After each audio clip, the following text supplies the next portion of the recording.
dry beer, and I just don't grow fast enough. Going out. I was like Jason, you know. No, He got one. that's correct. How quick did it take you to grow No, that? it's if you A go month? snake rate up past the river, right up on the top. I mean, There's a you go subdivision fast. out there called right in the Just States. try I'm it. not sure how many total. I could grow one overnight. Created back in the Some 60s. people can, yeah. It's our future, it's our If I get your future attention, we'll start our public future, hearing just in here a second. interrupt. I'm going to turn this little red dot on, which means be careful what you say because it gets recorded. Anyway, I'd like to welcome everybody to our Heber Light and Power public hearing for proposed 2017 capital and operating budgets, and also our proposed fee schedule for 2017.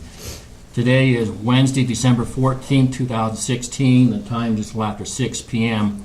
We're meeting, the board's meeting at 31 South, 100 West in Heber City at the Heber City's office buildings. We'd like to recognize your board members, in case you notice, is Council Member Jeffrey Bradshaw from Heber, Mayor Qualis from Charleston, County Chairman Kendall Critton from Heber City, also Council Member Jeffrey Smith, and I'm Mayor Alan McDonald from Heber City. We have with us our General Manager Jason Norland.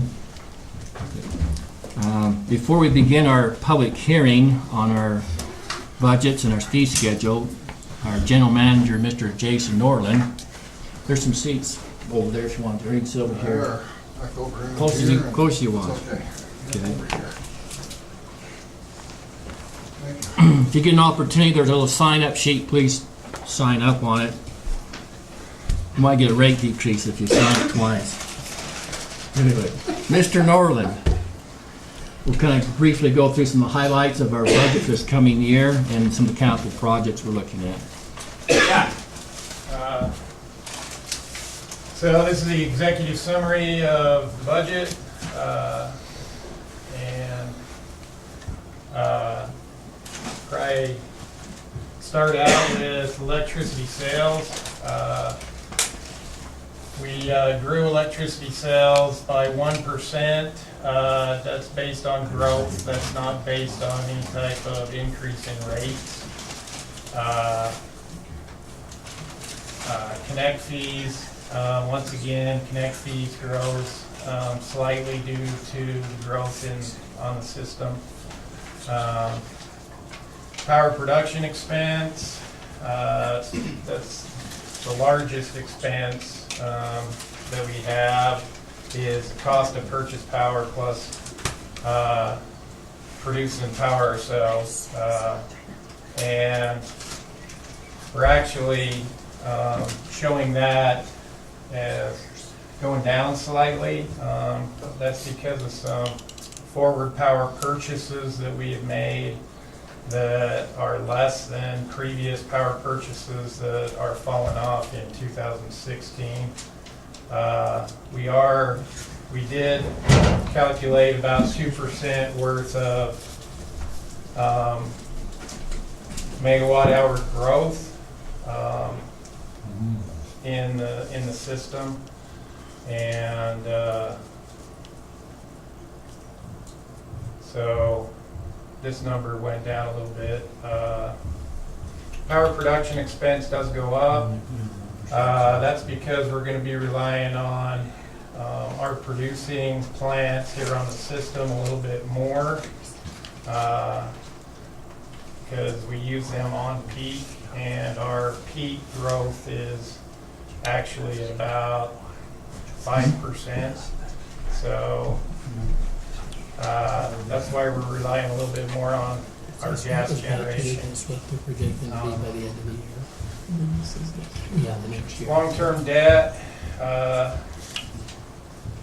that goes down slightly, and that's because we paid off a capital lease early, and admin and general expense, that's probably the biggest jump on any of the other line items. And there's a few factors in that. We have 2 new full-time employees in there. A customer service person, and a renewable energy person. And we also have backfill for our general counsel, who has announced his retirement in 2018. So staff and the board discussed that and thought that we need to get counsel, the replacement counsel, up to speed and working with our current general counsel a little bit. So those costs are embedded in that admin and general expense. We also upped our our energy efficiency program. And so the rebate program is included in there. We went from 50,000 budgeted last year in renewable or energy efficiency to 100,000 budgeted this year in energy efficiency. Meaning what's the efficiency from? It went over my head, that's what I'm asking. We have an energy efficiency program in which we do rebates for energy efficient devices. Appliances, And refrigerators, things like that. Okay. LED lights, that works. LEDs, commercial lighting. Okay. That program's been very, very, very popular. I'm aware of it. Yeah, well, it's out there. And it's available to all customers with the energy efficiency program. And so that money is also in admin general expense. So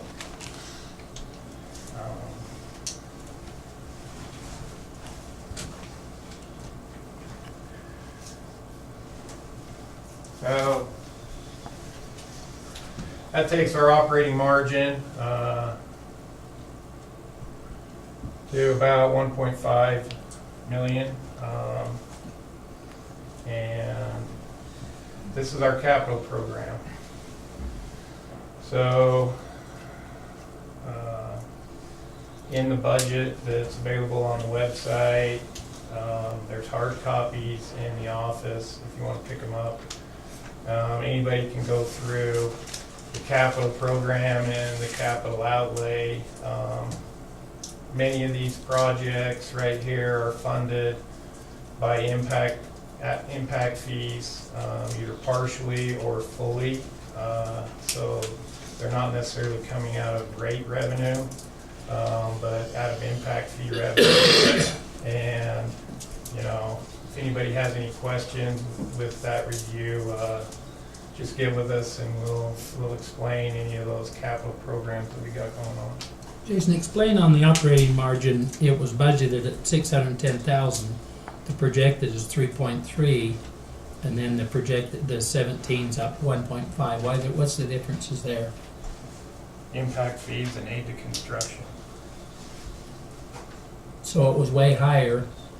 So the assumption though in 17, then it'll go clear back down to 1.5. Well, we don't really budget for impact fees. Because you don't know what'll Because come. we don't know what'll come. So it's kind of a guess anyway. So it's kind of a guess. So any of these capital projects that are being paid for by impact fees won't happen because the impact fee revenue didn't come in. And, you know, they don't need to happen because the growth isn't there, and that's what the impact fees are paying for, is the impact on the system. I think though, if I can say, you do budget for a certain amount of impact fees and capital and paid construction. Yeah. And you've got Yes, you are. about the average of the past 6 years in that number, Yeah, in this at number. 1.6 million. Right. It's just not this full blood of the kind of growth that we've been expecting. This year's been really Yeah. exceptional. What does that mean? Jason, I have one comment or question, if I can. Yeah. Then I'll leave you alone. Okay. I know you've got a couple of people in there and some money for a lawyer. the admin and general expense really jumps up next year. And I would just caution you to be careful about that. You know, you're doing while you're generating cash. Be careful. And on the other side, one of the people that you're adding is gonna help you be able to do more energy efficiency audits.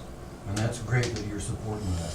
I would like to see the board set aside more money to help low-income LEAP kind of customers with energy efficiency, maybe even going as far as replacing refrigerators if they're bad. We've talked about this before, that's my personal pitch, so I made it, but wouldn't cost you that much money to set aside a bit of money and go help the folks that can't even pay their electric bill. I mean, energy efficiency, we know it's one of the biggest bangs for our buck. Like literally, you know, the cheapest kilowatt out there is the one you don't have to buy, so. It's the most efficient investment in energy that exists. Yeah. On your revenue projections for electric sales, do you know in any given year, whether it's 15, 16, or 17, approximate dollar figure of those revenues are being raised through the airport? Through the airport? Yes. Do you No. break that, is there a way to break that out at all? Through just, what portion of the airport? The entire airport? The entire Everything airport? built in the airport? Yeah, we could probably break that out. I'm just curious, do you have something off the top of your mind? And how much did that change from 2015 to 2016, the new demand figures and the commercial designation was done for the airport? I'd like to know how much the difference is from before the new demand system, commercial system was instituted at the airport and before. Was it double, was it triple? No, revenue grew following the rate increase and the change in rates to demand, which I think is what you're. I'm talking just getting about at. the airport. We don't look at it that way. We can look at it from class of customer. So, Okay, then. are you talking just small general service? We're talking about all the hangars and all the commercial buildings. They're all designated as commercial, right? They're general service, yes. Well, then if you can't break that out right now, how much, just looking at this, before it was redone, I think it was it in 2015, late 2015? October 2015 is when the new tariffs went in. So do you know what the percentage of growth was in revenues because of that? About 6%. 6%, that's total for everybody. That's total for the whole system, yeah. Do you have any idea that the ones that were affected by that new tariff, how much their difference is? On the commercial class, Yes. there was small commercial that was affected 8 to 9%. Medium commercial, about the same. And large commercial, about 4%. The reason I'm asking is because my hangar in particular, and I think other people here probably say the same thing, the difference in mine is somewhere between 2 and 4% per month higher than it was before this. Yeah, Does that sound reasonable? yeah. And I have a month, that's, in May of this year, my total bill was $37.45. My actual usage was only $3.82. But I ended up paying an impact fee, and then all the other fees, of course, but the impact fee alone was 60% of my total bill, which I wasn't being charged prior to the tariff. what impact fee? I'm sorry, demand fee, I'm sorry. Well, demand's not a fee, that's an energy charge. Well, if I'm writing a check for it, then it's all the same. Can you break those numbers down for me for just the airport though? Is there any way to do that? We could. Not tonight, I know you can't. do No, that. not, I mean, yeah, we can certainly do that. I'll stop over next week. Next week, What's Friday, You want to do Thursday. that tomorrow? Next week's fine. Okay, thanks. What kind of impact of the solar collectors on home use is that having to help or hinder? I guess I'm not following. Is that, so, because they're producing during the day, is that helping the demand out for other places, so it's not having to use that power for that residence during the day? They're producing more power than they're using. Is that helping the system?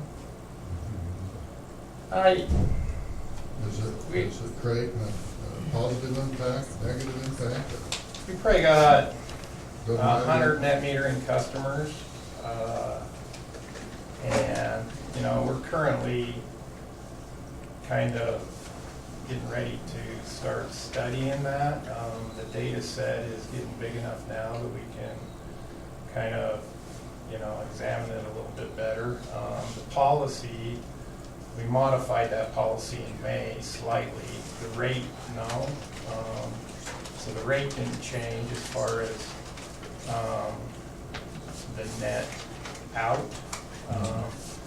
But it's been a pretty good growth area for the company, and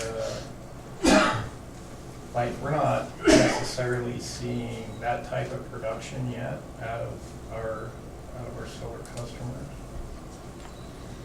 So Minimal positive help. so far, As far now, as to the- as saturation levels go up on different circuits, I think that we'll be able to see it better. But with, maybe 100, 110 customers now out of 12,000, we just don't have it. We'll have to really look at it within the actual data itself. Because we're not seeing it on an hour by hour basis. In Salt Lake or was it Rocky Power or Rocky Power, they're talking about charging the solar customers Yeah. a higher rate. So is that an incentive to buy the batteries and get off the system totally, or maybe? Yeah, maybe. Okay. I don't know. Yeah. I don't know what their fee is. How does their fee differ? I mean, that's been in the news a lot lately. We have a demand fee that's got to be available when they go off the sales. How does our fee differ from what they're proposing, Maybe it doesn't matter to this discussion, but Yeah, I mean, our policy is probably just a little bit different than theirs is right currently, but not much. I mean, they're netting. But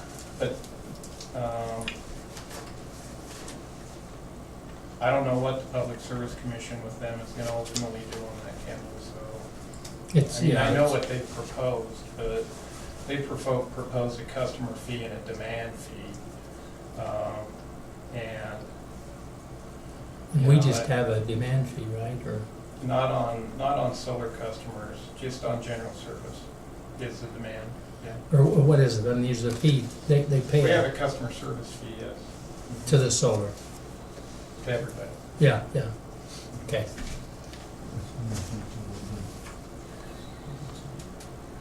So is that a flat rate, or is that based on the usage What?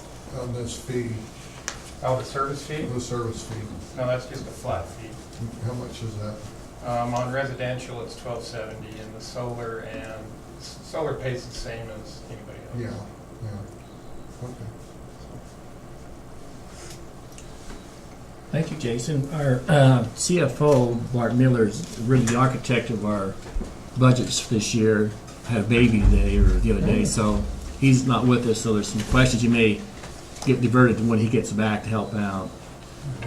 But I'd like to open the public hearing for our capital projects, our budget for 2017, our fee schedule.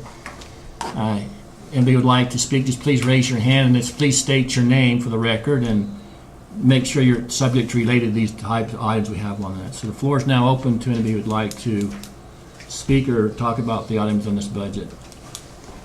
Dave Gorell. I'm with the Commemorative Air Force out here. We have one of the hangars at the end of the airplane. The question I had directs to what Jason's saying about the budget and the revenue. I'd like to know what percentage of the revenue since October last year is being driven by the demand fee, and was that forecast, and is it in line with your forecast? Our personal experience has been the impact of on us has been pretty severe, and we're just wondering if that was in line with what was intended when you budgeted for this 2016 year.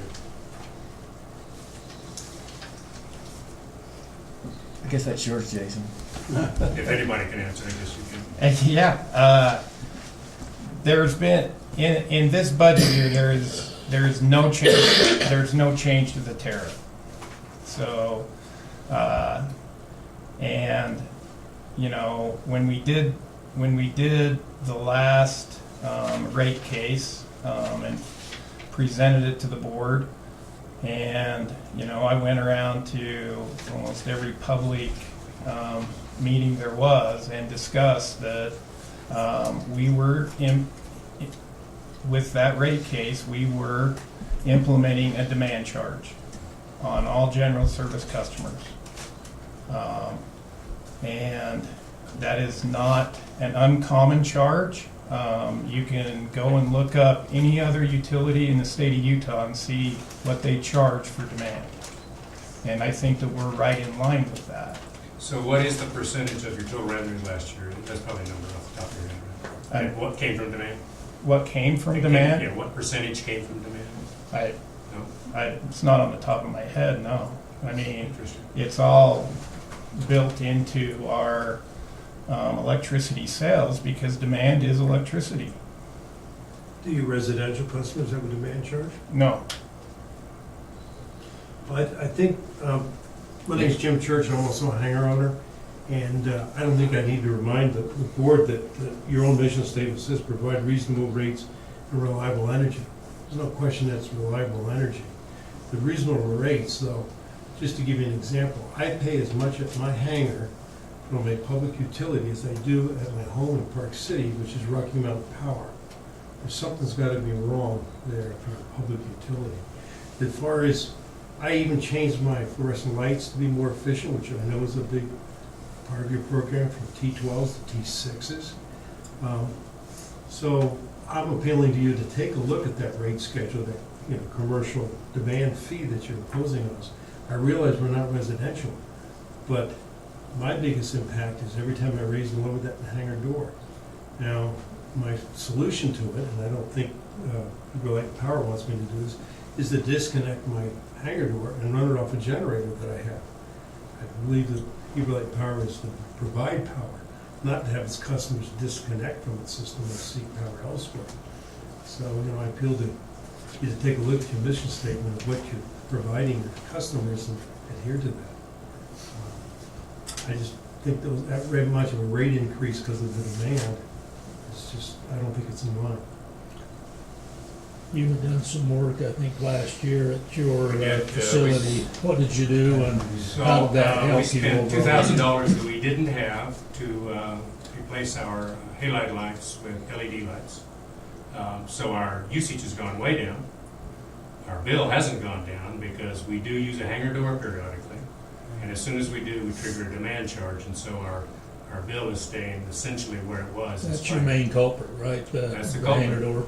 And clearly, as Jim mentions, clearly what we're seeing, it was a shift. Residential got a reduction in rate, and the way that was made up, to the degree that you ended up with a 6% increase in revenue, it was made up on our backs. We're not the only ones. Clearly, there's lots of businesses in town that are doing the same thing. Well, But- residential did not go down by 6%. No, it didn't. Correct, but it went down. The rate went No, down, the rate and the didn't go down. demand was imposed, and so that's where the additional revenue came from. So I guess what we're saying is, and Jim alluded to that exactly, it doesn't seem that our solution should be to stop using electricity, but that's kind of what we feel like we have to do in order to keep from penalizing ourselves, because we can't afford it. I think that's clearly where we are. I- My name's Jim Morgan. I have a question. I guess I don't understand the demand stuff. So if you draw a bunch of amps and get a spike, that's the demand you're talking about? Well, what about duration? Because, you know, a hangar door takes a lot of amps, because these are big motors to haul it up, but it only lasts for 15 seconds. Yeah, it's the highest pull in a 15-minute period. Well, usually the power is by time too. Right. Well, it's only 15 seconds, and yet that triggers Demand our is in a whole filter 15-minute month. window. What? The meter records demand in a 15-minute window. Yeah, so see, if you open the door up and close it, it takes 15 seconds for the door to go up. But we still have to supply that But you have to 15 supply seconds the of power, power for that, whether it's 15 whether it minutes takes or 2 15 seconds seconds. When? That demand still hits the system. Right, but it's a short, so it's not a But- lot of power, The power has to be there, right? I understand that. and all the fixed costs associated with that power have to be there. We need smaller motors for our doors. Is there a possibility, and maybe you've looked into it, maybe you've been advised, there's a possibility that you could get a DC motor and with low energy power, charge a battery and run that door up and down off battery power? Has that been presented to you? I would say, you know, we were talking about solar, so that's kind of an aspect. Now, it's an expensive installation, but a battery that would drive that door would be great. But it just doesn't seem to me that that is what should be on our backs. The system basically ran well before you decided to make this change. If there was a need for additional revenue in order to do the capital improvements that had to be done, I think that it more appropriately should be spread around the entire user base and not forced upon just a small group who are using these small spikes that are affecting the system, but they don't affect it very long, and they don't have a total effect on the energy impact. So I guess what we're trying to say is it's being unfairly leveled on our shoulders. Can I speak? Well, Jason, does anybody? Please. Okay, I'm Bill Goodall, and I'd like to speak to this for just a moment, okay? On a normal basis, you might be using this much electricity, okay? But for your 15 seconds, you're using this much. Correct. And they have to provide the distribution and transmission Correct. for that 15 seconds, okay? Us residential folks got a 4% increase, by the way, just so you know. I'd have to disagree there. I saw it was actually a decrease No, in rates. no, No, there was no decrease. nobody in got a rates. decrease. Maybe residential people got Well, 4%. kilowatt hours, charge per kilowatt hours went down, correct? No, No. no, For commercial customers, they did. Okay. For the So it did for large- us. for the large commercial, Yeah. customers, yes. So So your if your kilowatt, load factor was better, your rate may have been levelized. It's just that you're not using any kilowatt hours. I understand just what You're The- putting a the- KW demand on the system. so the objective, I believe, when that was done, was to lower your rate and give you a demand charge to incentivize you to try to address that 15-minute peak, because they have to have lines big enough and distribution big enough Sure. for everybody's Absolutely peak. understood. No So, question. so I would say that, let's try to be constructive here. What can we do to help that one situation? Because everybody out there has that problem. And I'm sure Heber Light and Power can do some research to try to help you fix it. Like, for example, why can't you put a counterweight on your door? Why does it have to be so heavy? It doesn't work that way. Yeah, these doors aren't They're designed, full- but full- yeah, that's not the best That's not, solution. I'm not trying to give you a solution. I'm trying to say, if all of you people had the same problem, maybe somebody could help you. They have pretty decent technical people. And That's what we why- have had Yeah. an The best solution- analysis. The best solution for the system is not to have that demand. And if you're using, this big a pipe for 15 seconds, somebody has to pay for it. Should it be residents? I'm not using your big pipe. You are.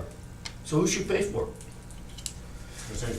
Yeah, thank you. My name is John Lake, and I'm a hangar owner too, and the way I understand the problem is, when you flip a switch on an electric motor, to get that motor to go, there's a huge spike, and that is what we're being charged for. once the motor turns, that requirement to run the motor goes way down. You can So fix it's that. the huge spike that we're trying to address. And I understand, because I've called over here several times, that that's what puts a lot of stress on your system, is that huge spike. And so you have to pay for that. I mean, you have to fix that stuff that spikes out. And I've done a little research, but I'm not an electrician or electrical engineer. And I think that there's a device, and they're not very expensive, but you can put it on an electric motor. So when you flip the switch, instead of going bam to get it going, it goes real slow. It brings it up. Instead of going up here, it comes right here. That's, But I don't know what it is, and I've called over here, and I don't know if I talked to you or who I talked to, and the answer I get all the time is, well, we don't really know, we don't design electrical systems. Do you know someone that can address that problem? And if that's a $400 piece of equipment that we can just stick on the motor, and it'll be good for Advertise the that next 2 20 months. years, it helps your system because we don't have these huge spikes that deteriorate your equipment, and we don't have these huge bills. I used 3 kilowatt hours in August, I think, and my bill was $37 for 3 kilowatt hours of use. Because I open the door and I get that big, huge demand up there. Well, if I can mellow that thing out and make the demand go like this instead of bam and like this, it would help. I know they exist because we have them in the mine underneath It's a Mayflower. soft start. Soft It's a start. soft start. But I don't know where you get them. Soft starts are only gonna drop your demand about 25% probably, and they're expensive, so you have to look at that. We've looked at them before for other customers, they're generally about 25%, it depends on the motor. It has to be looked at, but it's not gonna, just take it away. Right. You've got, those motors are big. And you Right. guys you aren't in the hangars very often, you go in there, open the door and pull your plane out, and you might turn the lights on or the heater, that's the Yeah, I problem. might turn I might open the door 5 times a month. I mean, I don't know nothing about airplane hangar doors. I've seen the one at the It's a Air Museum. I've 220 been there. They're volt, I large, think. very large motors. Yeah. I don't know if there's some sort of way to gear reduction. I don't know. I mean, What if you want us to come take a look at your motor, we can, and we'll see. if we Mine can has help. 2 5-port single-phase motors. I don't want to downplay your problem, but my mind starts churning. If this was me and I was feeling punished by the excessive rates, why not just go to a chain pull and just do it like we used to do the old doors? Three or four. The doors are heavy. too, They- the way they were built and designed, they're too heavy. You couldn't do that. If when the hangars were built, they designed the doors lighter, you could. That's the problem, the retrofit, not necessarily the weight, but it's just not a They're retrofit geared thing. such that you would stand there for about 25 minutes pulling to get the door open. Yeah, you would have to pull 8 Yeah, miles of makes you chain watch probably that to guy move turn it. into it. If I was doing that But by is hand. there anybody over here that understands and knows about soft starts and that could look at the numbers and see if that would significantly change the bill? There's an electrician I know that works on some of my motors out in my business, has named Troy Jolly. He works on a lot of motors. What I have found out at my place, I don't kick all my motors on at once. That's when the demand kicks up. So I start one, let it go. And If I need something else, I go start the other one, so that it doesn't spike me at the end. But that's We all play demand. that game I got the too. same. Can. I got the same situation.